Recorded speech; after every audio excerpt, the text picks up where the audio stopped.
Madyambu ya namuntlha eka Angula ya Vutivi hi langutisa swirilo swa machudeni ya le Mpumalanga lava yimeleke mbuyelo wa ka matric wa 2022. Ina 3 years ni tshamini ni koti ku nghena xikolweni. Hi le ku kandzelweni mo especially when it comes to right of education. University of Limpopo va nsendela memo va hlamusela leswaku a va nge swi koti ku ya mahlweni va dyondza na mehe ku va ni kayivela matric certificate. Ara ni navela ku n'wana wa mina a dyondza vo va teke makhiya va malahlela le alwandle. If the judge has said release the result, we money we unga alaka a decision of the court.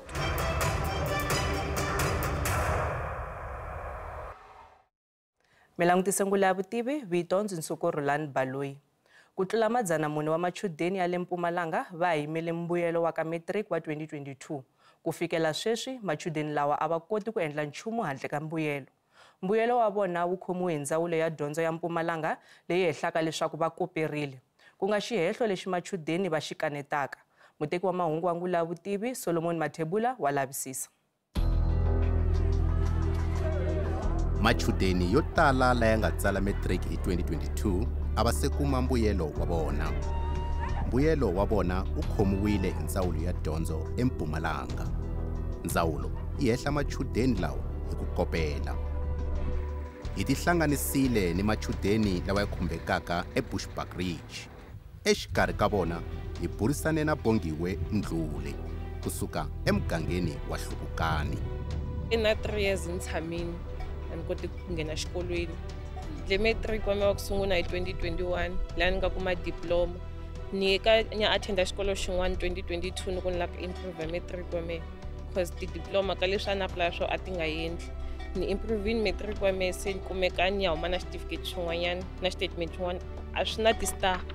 Se la ka ti-star leti loko apply a swi humi na certificate xa mina lexi nga kuma xo xa 2 xi tsariwe ku subject certificate lexi xa ka xi laveki tiyunivhesiti. Loko apply ku pop up loko apply matric lo a khale ku huma leswaku sungula se xi swa ku a xi nge process cause na incomplete. Na Vukosi Bila wa le mugangeni wa Role wa Rila. Machudeni lawa a khomeke mavoko. A va koti ku endla nchumu hikokwalaho ka nkayivelo wa certificate xa ntanga khume. Ku twisisa ka mevhele hi le ku kandzelweni mo especially when it comes to right of education.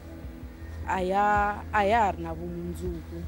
Hi yo tshama kusukela 2023 January until today. Ni la kaya a ku na lexi ni xi endlaka na apply a ku na lava nga ta ni teka kona a ntirhweni a ni nge yi phephera so loko ni fika va ta tivutisa swa ku why swilo swi xota ya apply tile na xip hi zama mara a ku na lexi xi endlaka hi mhaka ti-results leti hi nga khomeliwa tona. A yi khomekangi kahle xi ka tika laha handle leswaku loko u tshamini u ehleketa swa ku na vana lava nga le ndzhaku va ta ya swikolweni u tshamini hi mhaka certificate a swi easy a tikeliwa ngopfu.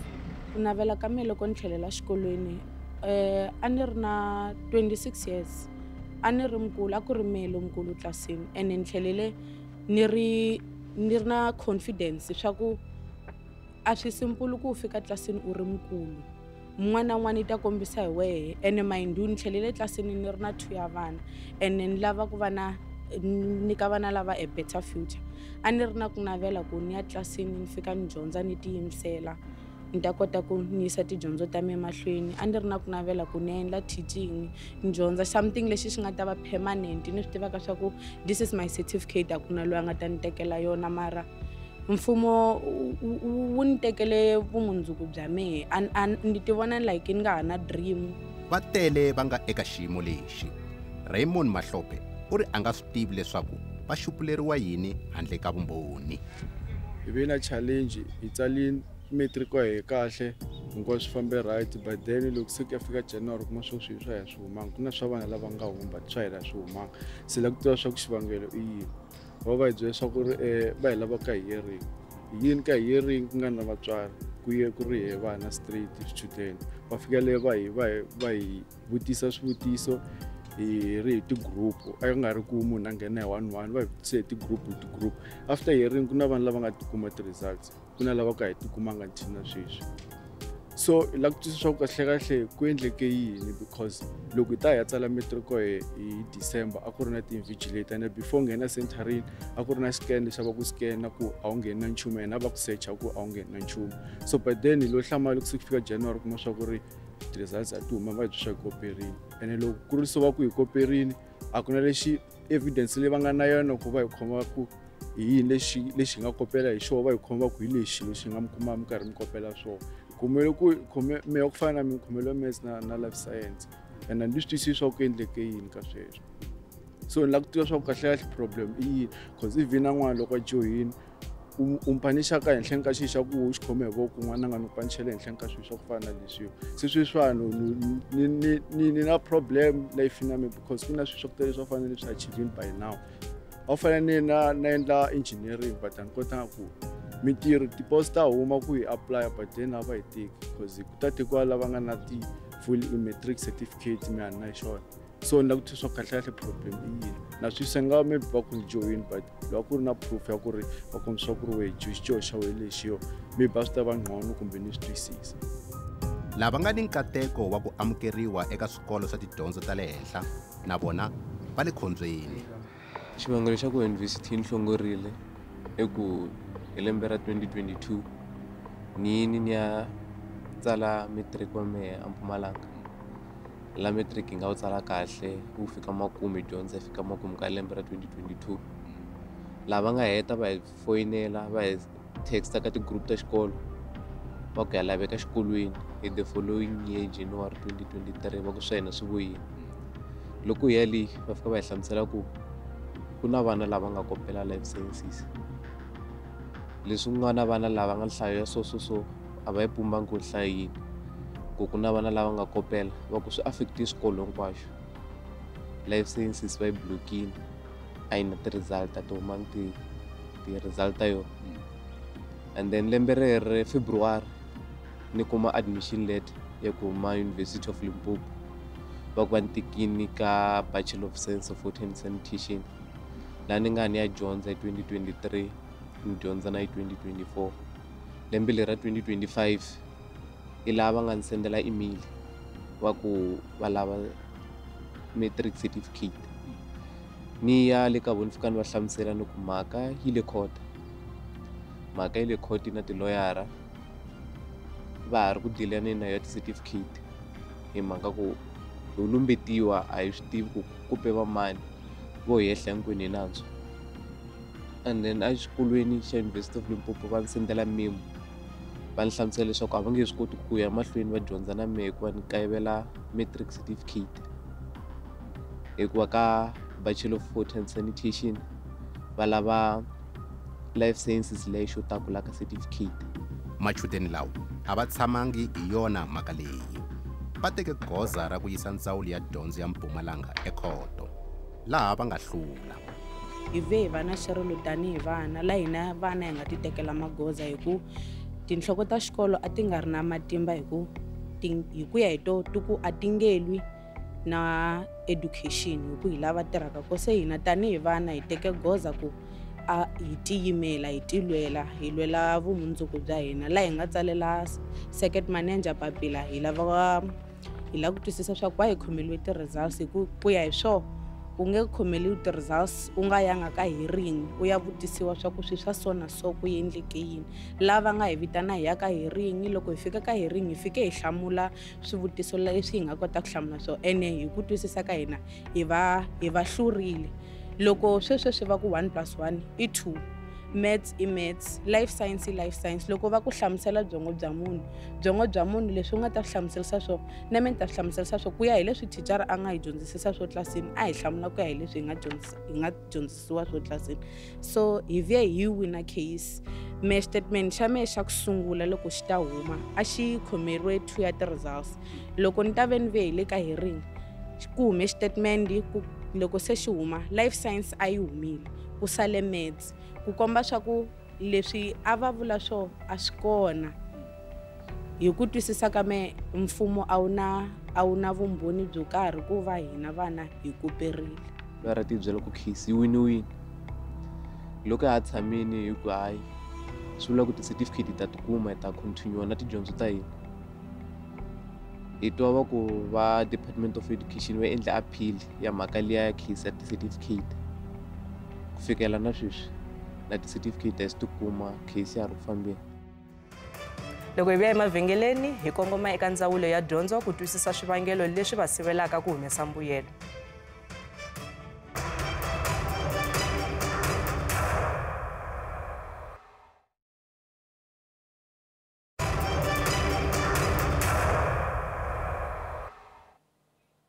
Hi hala tlhelo ndzawulo ya dyondzo yi lwisana na xiboho xa khoto xa ku sindzisa ku humesa mbuyelo. Vatswari va ri timfanelo ta dyondzo ta vana lava ta kandziyeriwa. Kinga ku vana va twe ku vava ngopfu hi timhaka leti nga humelela. Se a hi swi tivi ku kahle ku ta humelela yini hi vutomi bya vona. Hi ku malembe se mo matala. Sweswi ta khoma 25 years yi lo tshama nga si maka nchumu. Hambiloko hetela kota ku ya xikolweni loko va qacha 35. Lero se nkarhi wun'wana ta heta xikolo nkarhi wun'wana loko swo pfumeleleka a ri na 40 years wa ha ta tirha kwihi. Ko mfumo lowuwa i mfumo wa njhani wa ku ematshan'wini ya ku pfuna vana vo endla swa ku vana va endla vugevenga. Leswi va swi makaka va endla swa ku vana va endla swigevenga. Loko n'wana a nga dyondzi a ku na la nga ta tirha kona u vyasi ya ku yiveni. Hi leswi va lavaka sweswi loko va yiva va khoma va yisa le jele va ku va lava 5,000 ya bail. Hi leswi va tsakelaka swona va lava vana va va yiva a va lava vana va hina va dyondza. A ni dyondzanga me tanihi mutswari mara ni navela ku n'wana wa me a dyondza ku ni ta kota ku humelela vuton'wini. Mara sweswi not va teke makhiya va malahlela le a lwandle. Vutomi bya vana va byi ta va njhani? Hi ringetile manyaviyana va ri manyaviyana hi yini le spread leyi hi ya fika hi tshama jambu hinkwaro va ka nga kona yi ta vuya hi ma 3 a hetelela a vuya na majambu hi n'wi tshamela va yi jikajikisa loko hi ya heta hi vulavula na yena leswi a nga hi hlamula swona ni swi tivi nga ku byela swa ku yini hi tshama hi ku loko a nga hi nyiki marizasi ya vana va hina a yi humi va hi caca hi ma 1 na vusiku le hi huma hi vuya hi nela hi mpfula hi tshame handle a tshame ofisini a nga na mhaka na vutomi bya vana va hina. Ku vana va hina va tshamele makaya va deniwa their right to education and I feel like ti-leadera ta hina a ti swi koti ku like ku endla ti-service ta vana lava nga ta kota ku va hungasa koho. Okay, maybe for an example na swi twisisa swa ku va ri judgment ya vona a ku ve 2 years. I mean as mutswari i mani mutswari loyi a punishaka n'wana wa yena for 2 years ku ri future ya ye yi stopa. So xin'wanyana as mutswari ni ti vutisa ku kahle who are these people that are leading us? Hi leader hi va mani vanhu lava va tshamaka in those big offices va pfulela ti-aircon and make milawu ya ku at the end of the day a yi fambisani na community a yi align na community and also a yi aki ti-communities ta hina. Ndzawulo ya dyondzo eMpumalanga yi arile ku angula eka mhaka leyi. Kutani hi kongome eka ndzawulo ya dyondzo ya tiko ePitori. Pfula ya vutivi xi ringetile hi tindlela to hlaya ku lava ku ta kuma tinhlamulo eka ndzawulo ya dyondzo ya le hansi ePitori mayelana na ku khomeriwa ka mbuyelo wa matriki wa machudeni ya le Mpumalanga ya lembe ra 2022 kambe ndzawulo yo tshamela ro baleka. Valweli va timfanelo ta machudeni a va tsakisiwi hi xiyimo lexi. Mhaka leyi ya ku ri vana a va nyikiwi timbuyelo ta vona i mhaka leyi yi hluphaku ngopfu. Hi pfumelana na court ku ri Department of Basic Education ya Mpumalanga va fanekele va humesa ti-result leti va ti nyika vana lava. Hi mhaka ya ku ri loko hi languta case leyi ya disciplinary process mhaka loyi nga famba hi wona procedurally yi ve unfair. Ha swi tiva hinkwavo ku ri n'wana loko a ri na malembe ya le hansi ka 18 u fanekele a va na mutswari wa yena.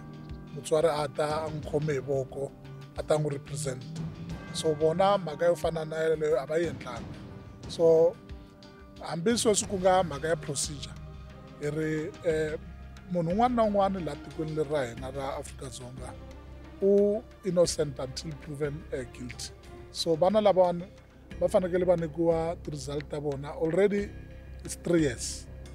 Future ya vona yi yimile a va ta va se va ri at yunivhesiti van'wani va vona va lunghisa vukamundzuku bya vona. So mhaka leyi ya hi hlupha ku ri department yi teke decision ya ku ri va appeala this judgment. Of course va na yona right ya appeal, mara hi hleketa ku ri on a humanitarian ground a va nga fanelangi va teka ndlela leyi ya appeal leyi. A va fanekele va nyika vana lava tirhisaka ku va kota ku humela mahlweni hi vutomi bya vona. Vayimeri va nawu va ri ndzawulo ya dyondzo onge yi tlanga xitumbelelani hi vutomi bya vana lava. Va ri a va swi twisisi leswaku hikokwalaho ka yini ndzawulo yi nga landzeleli xiboho xa khoto. So you cannot say here then where vana because va komba kun'wana va tsale answer ku fana. But then remember that's an opinion. You fail to pick that in class. Do you get what I'm saying? But above all, here is the judgment. The judge said release the results. Now, if the judge has said release the results, where money, where unga alaka, a decision of the court, because there is a separation of powers: the judiciary, the legislature, and also the executive. So, Lavava Department of Education, executive, judiciary, but legislature. Because they don't respect the decision of the judiciary. Loko langute na section 29 ya constitution ya hina ya pfumelana ku ri munhu un'wana na un'wana u fanekele a kuma dyondzo a humela mahlweni tidyondzo ta yena. So hi ri va South African Human Rights Commission na vona a va fanekele va stepa in va languta ku ri vana lava especially lava va nga va accept at university already va kota ku ri va prepare future ya vona in such a way that a va vi na disturbance. It is true ku ri universities at some point certificate sweswo swa laveka hi ku ri loko certificate xi nga ri kona xi affecta a lot of things. Kuma ku ri ku vane it's possible ku ri n'wana va nga n'wi exclude a university as a result of mhaka ya ku ri a nga na certificate xa ku a xi humeleli. So hi ri government in particular the minister wa basic education Manane Siviwe Ngwahube a nghenisi voko na yena aka mhaka leyiwani ku ri provincial department of education ya Mpumalanga va kota ku ri they can come to their senses va kota ku ri mhaka leyiwani yi herisiwa hi nkarhi lowu tsanana ku ri vana lavawani va kota ku ri va va na future ya bright. I'm of the view that justice, the wheels of justice grind slowly, but at the end of the day, and it's unfortunate, they are going to pay for what they've done to the kids. We are not leaving the matter low. I can tell to you that we even have served the Department of Education with a letter of demand. We have done so. We are saying we want for children to be out for 3 years. We have said 110 million for each child. We have served them with a letter of demand. Even after this, this matter will go for a long way, because don't forget, the wheels of justice goes very slowly, but I know it can take 10 years. This matter will end in the Constitutional Court, unfortunately. Xana leswi swi vula yini eka timfanelo ta dyondzo hi langutisa sweswo endzhaku ka mavhengele.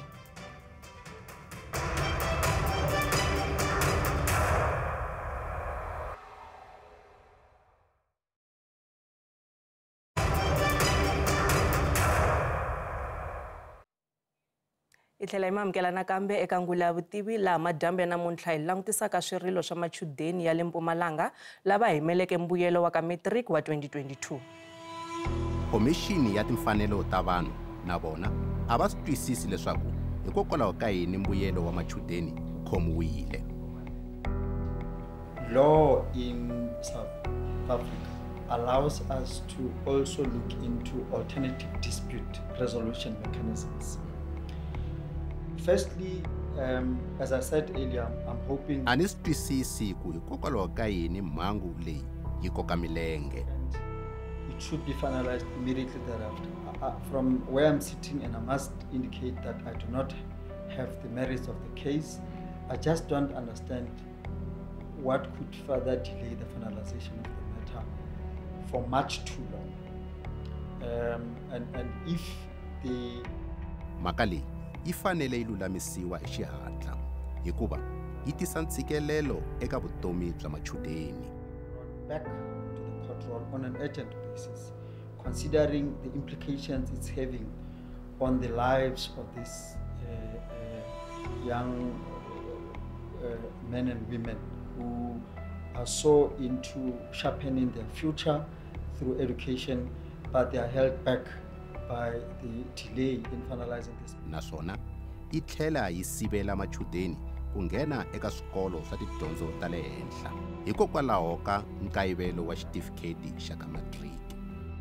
Issued with matric certificate. So that is very important. Those who are not in tertiary institutions are obviously trying means to apply for jobs, and everywhere they go, they are required to produce matric certificates, and they cannot because of the delay in finalizing this matter. So Ndzawulo yi fanele ku ahlula mhaka leyi ehandle ko tirhisa ndlela ya khoto.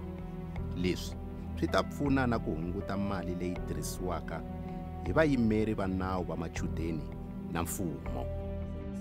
Which are processes outside court hearings, so that this matter is finalized much quicker, less costly, because there are lots and lots of monies involved in the process. And if this can be resolved through these mechanisms, it will serve all parties, it will save costs on all ends, and it will at least ensure the continued realization of the rights of these ladies.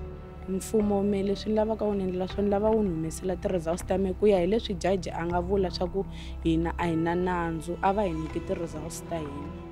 Hina hi kombela mfumo wu kota na ku lunghisa swihoxo swa swona va lunghisela vana na hina vumundzuku bya hina va kota ku hakela na switsongo leswi vatswari va nga luza swona.